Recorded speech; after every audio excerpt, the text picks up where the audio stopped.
وقتی میگن نزدیکترین آدم میتونه عمیق‌ترین زخم‌ها رو بزنه، فقط یه جمله نیست. من اینو با تمام گوشت و پوست و استخونم حس کردم. مهسا هستم. 37 سالمه. 7 سال ازدواج کرده بودم. یه دختر کوچولوی 5 ساله دارم و یه خواهر که یه روز همه دنیام بود. ولی حالا اسمش که میاد بدنم مرمور میشه. من و ناهید از بچگی مثل دوقلوها بزرگ شدیم. من 1 سال ازش بزرگترم. ولی همیشه میگفتم اون قلب دوممه. اون قدری بهش اعتماد داشتم که وقتی شوهرم سعید اومد خواستگاریم اول از ناهید نظر خواستم. ناهید همیشه یه جوری حمایتگرم بود، با اینکه اختلاف سنیمون فقط 1 سال بود.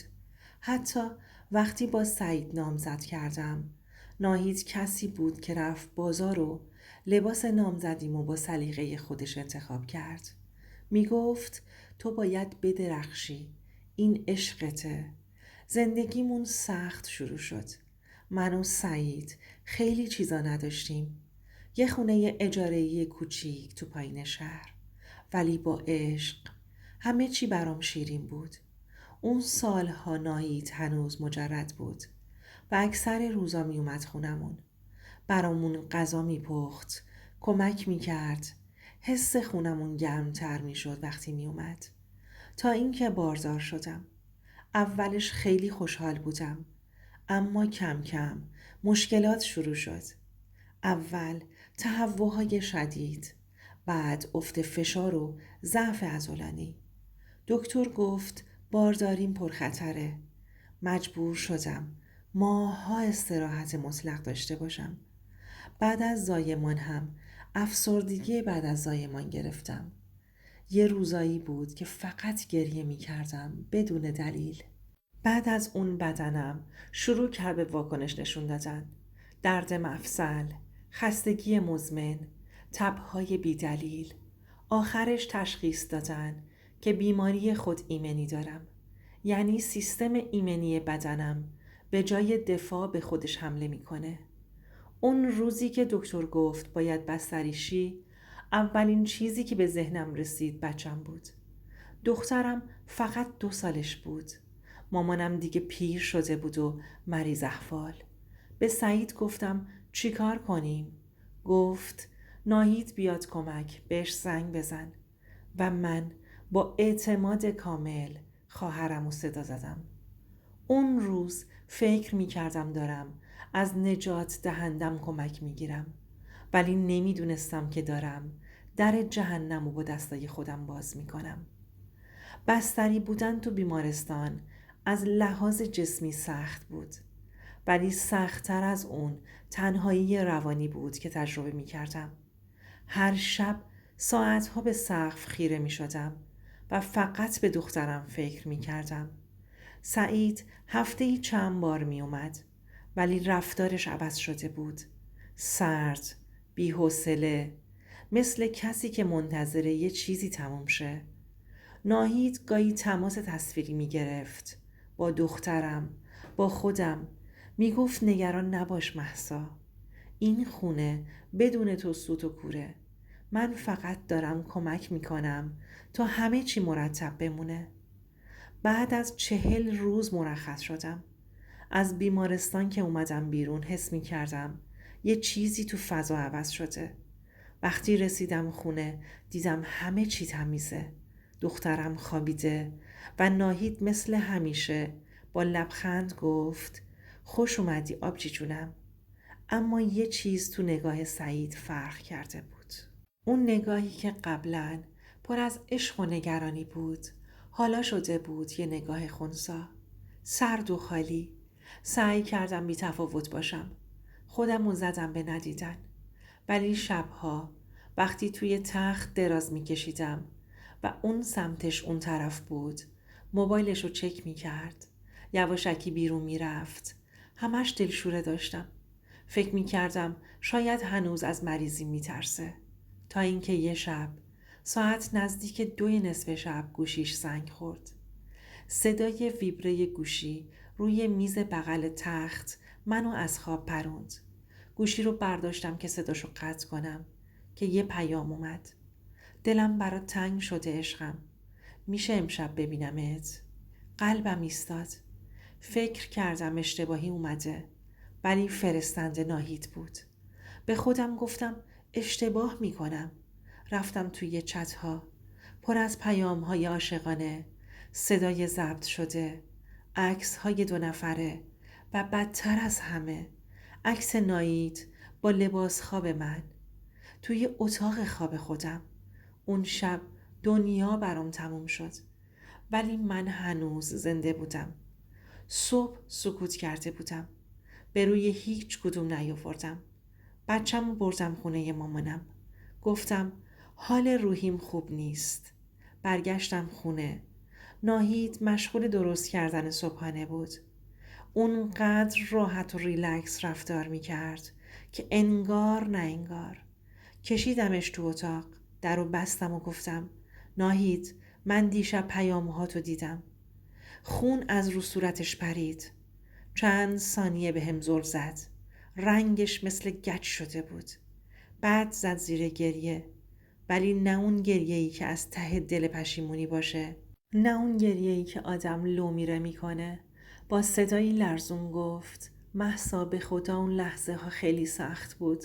سعید تنها بود. من فقط میخواستم زندگیت حفظ شه.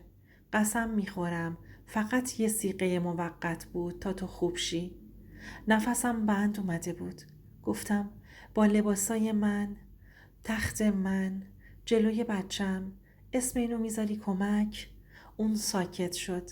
فقط نگام میکرد. یه جورایی انگار که از قبل آماده این حرفا بود. سعید اومد تو اتاق. بی هیچ شرمی گفت ناهید جای تو نبود. ولی تو که نمیتونستی زن باشی. مگه تا کی باید صبر میکردم؟ زندگی منم مهمه. اون لحظه نه جیغ زدم نه گریه کردم. فقط یه جمله تو ذهنم تکرار می شد. آدمایی که از همه بیشتر بهشون اعتماد داری میتونن نابودت کنن.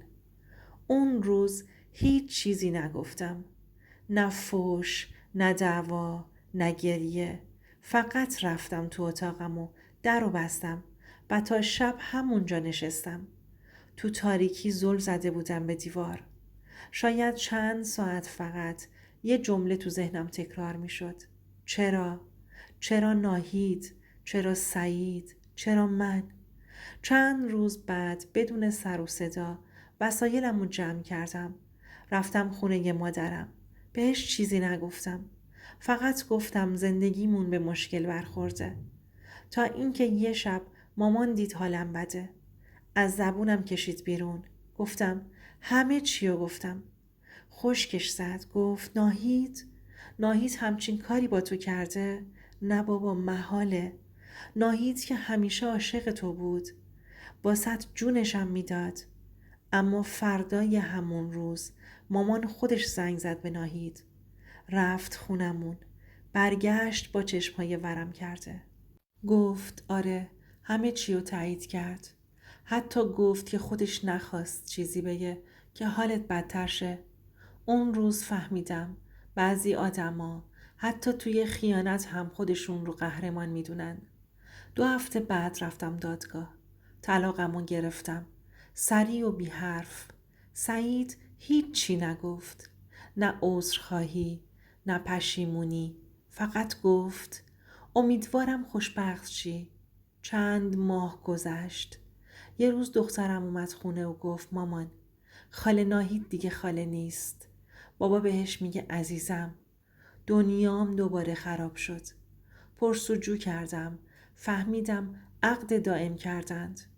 ناهید خواهر من با شوهر سابقم ازدواج کرده. حالا شد زن خونه‌ای که من یه روز ساخته بودم و دختر کوچولوم دیگه بلد نیست خاله رو صدا بزنه. بعد از اون همه درد، خیانت، شکست و نابودی، روزاییم بود که فکر می کردم هیچ وقت فراموش نمی کنم. اون روز که دختر کوچولوم به من گفت مامان، من هنوزم خالمو دوست دارم. و من فقط تونستم بغضم رو قورت بدم. نمیخواستم براش توضیح بدم که اون خاله دوست داشتنی دیگه نیست. ولی این پایان راه نبود. من تصمیم گرفتم که شکست نخورم. تصمیم گرفتم که صدای کسی باشم که شاید مثل من توی سکوت زندگی میکنه و کسی نیست که دردشو بفهمه. دوست عزیزم، اینجای داستان به تویی که داری گوش میدی میگم هر زخم و خیانتی که دیدی، هر دردی که شنیدی سکوت نکن. صدات رو برسون. با من باش تا با هم داستانهایی رو بشنویم که هیچ وقت جایی گفته نشده. اگه دوست داری صدای کسایی باشی که تو سکوت رنج میکشن، حتما کانال رو سابسکرایب کن. چون هنوز خیلی صداها هستند که باید شنیده بشن و من اینجام که اونا رو به گوش همه برسونم. اگه دوست داری داستانها و حرفهای واقعی زندگی ها رو بشنوی، حتما دکمه سابسکرایب رو فشار بده. با هم میتونیم صدای کسانی باشیم که سکوتشون دنیا رو تکون میده. منتظر کامنت هات هستم. تا داستان بعدی مراقب خودت باش.